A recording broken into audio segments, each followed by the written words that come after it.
welcome to the final Yahtzee Tries of 2024, and it's just going to be a short 2-game summary this time. We only had time for one last stream before the holidays. That's Christmas holidays, I should clarify, not summer holidays. Confused though you might be, once you look at our first game, On Your Tail. A game about being on summer holiday, as a goat lady with a big bum. Oh, I think our character's at socially distanced university. How timely. Yeah. Ooh. It looks like they're zoned out watching the dialogue boxes. Yeah. God, are we going to play this fucking game yet or what? Yes, it's a furry game, thankfully more wholesome than erotically themed, big bum notwithstanding. On Your Tail is yet another indie game vying for the Stardew Valley Cozy Game crown, with a big handful of the usual prerequisites: enclosed idyllic community, relaxed attitude to progress, friendship and romance mechanics with named NPCs, cooking, item gathering, and light work simulation. You know, it's fine to just say you remember stuff, you don't have to call it a mind palace. You know, I find it a little off-putting that she's got goat hooves with no feet. Oh, that is disturbing. I hate that. Imagine Except- if each end of each one of her fingers was a hoof. Oh God. Man, there's Beatrice. Would I do her?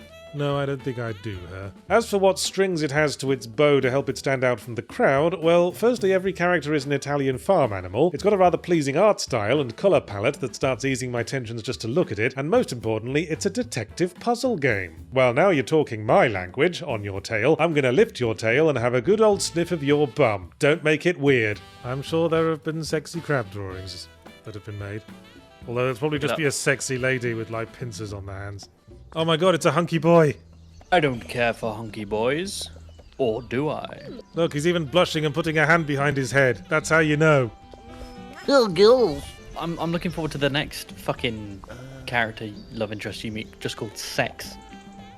Well, first of all, I do like the detective puzzles. The game manages to make them satisfying to deduce while maintaining tight control. I like the nice, simple mechanic of logically deducing how to lay out the event cards in the correct sequence, and I like all the effort that went into the visual flair, the little board game mock-ups showing our character recreating the movements of the individuals involved. Having said that, sometimes there's a little too much of that sort of thing. I do hate how guessing the order wrong locks you into an animation of your character looking disappointed you have to sit through before you can have another go, especially when it wasn't initially made clear what certain event cards are even supposed to represent. Just spontaneous holiday. Wow, I'm young and kooky like that. She's got that thick waist going down to those tiny hooves. They look Yeah. like javelins. More shit I can't have. Are you a hunky boy? Now, placey bets, do you think this is going to be a love interest? No. Or is this going to be grumpy authority figure? I'm definitely going to put some more time into this game. I want to see how interesting the puzzles get, and I feel like the pissing around relaxing on holiday aspect would make for a good way to space out the core gameplay challenges. Plus, the setting brings back nostalgic memories of my childhood holidays in Cornwall, and all those heady moments spent guarding my cheeseburger from hungry seagulls. Hey, let's not be uninclusive. Maybe we could have a May to December romance. Legally cannot romance the links. Let's chat about your brother. Does he like snogs? Dog on goat sex? Man, you'll be wishing you had horizontal peripheral vision eyeballs when that's happening. I'm not sold on the mini-games. If I wanted to stop playing a seaside detective game to play golf with your friends for 5 minutes, I'd just fucking do that. You don't need to put it all in the same package. Maybe it'd work if there's a long-term benefit, like if you earn money from it, or it makes it more likely you'll get to kiss a dog boy. But it better be a proper snog, like tongues and everything. Our second game is The Cabin Factory, a new addition to the burgeoning anomaly hunt genre of indie horror games, last represented by The 10 Bells, a game I rather liked. I like the inherent horror potential of Anomaly Hunt, the paranoia, the messing with perception, all within a tight little intuitive challenge loop. Get out! Don't let them something. That can't have been that important. Let's get on with it. You moving, hat? Are you moving? No. Snippy toad. Oh! Oh, our legs going, mate. Are you seeing that? Are you seeing what I'm I am, seeing? mate. In the cabin factory, we are a lowly worker at the titular facility whose job is to inspect the insides of animatronic horror cabins designed for use by theme parks and shit, accepting them if they're clear and rejecting them if they contain anomalies. The same spot the difference inspecting action of 10 Bells combined with the cathartic red or green button hammering rejection action from Papers, Please. It's also doing a mortuary assistant thing where every now and again we get pulled into some weird hallucinatory sequence establishing our characters' backstory and their own connection to the horror around them, so a lot of influence from a lot of areas, but does the combination make for something bigger than the sum of its parts? Well, no, frankly, not really. Oh. Someone's playing silly buggers with me. Yeah, but the other girl was going Oh, God. like look shushing. Look at that face. Oh my lord. No, mummy, I don't want to take my medicine. This is literally the bathroom from PT. Absolutely not. Animation is...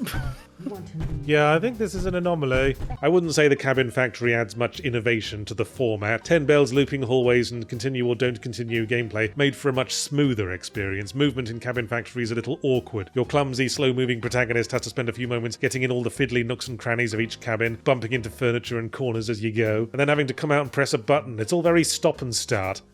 No child abuse, please. I'm just here to inspect the cabins. Although I wonder if there's marketability potential in a moving mug. You could train it to go into the dishwasher by itself. Hey, you cheeky monkey. Nico's looking at me. I don't like the way he's looking at me. Add to that the game making it a little too ambiguous what did and did not constitute an anomaly. Eventually we figured out that things moving is basically the beginning and end of that definition, and walking in and finding everything glued to the ceiling doesn't count. But then I get a weird wibbly-wobbly hallucinatory voice because I stared at a spooky girl doll for too long, and that didn't count as a haunting? That lady's not a painting anymore, that's a lady. That's a lady coming after me, so I'm going to leave now. Eating her bread. She is permitted to have one piece of bread. And she can be bloody well grateful for that, young lady. The buttons are gone. Oh! Okay, that is super massive ultra haunted. Alright, let's see who's gonna look like a complete Wally in a second. 3, 2, 1. Us! We are the Wallies. Fuck's Because sake. we didn't notice whatever the hell the chat saw. Also, it feels mean to bring this up when we're talking about a game priced at under $3, but it all seems very cheaply made. Couldn't help noticing when evil mannequins come to life and start chasing you, they don't actually have attack animations, so they run up to you and continue running on the spot as the screen turns red and you die of something. Trampling, possibly. Still, if you are into Anomaly Hunt, the price is right, and it'll certainly scratch the itch for the entire 20 minutes it'll take to knock a sequel together. So fucking bored at work, mate. This video is brought to you by Lord Embermaze, an upcoming adventure RPG where each of your individual steps control the flow of time. Venture deep into this gorgeous pixel art underworld, exploring dungeons, fighting monsters, and trying not to end up on the business end of a spike trap. The strategic puzzle-like combat means that you'll need to take careful consideration of each and every step. It's like playing hopscotch, if you were also being chased by giant killer bees. Luckily, these dungeons are filled with helpful artifacts to aid you in your journey, and don't worry, you don't have to return any of these to some dumb museum. I mean, I ride just one of the dinosaur skeletons, and they give me a lifetime ban. Idiots. So what are you waiting for? Head on over to the Steam page now to wishlist Lord Embermaze and play a free prologue today. If your anthropic animals have visible tits, that's where things are going a bit in a fetishy direction. I mean, I guess I'd prefer silence. Dignified silence.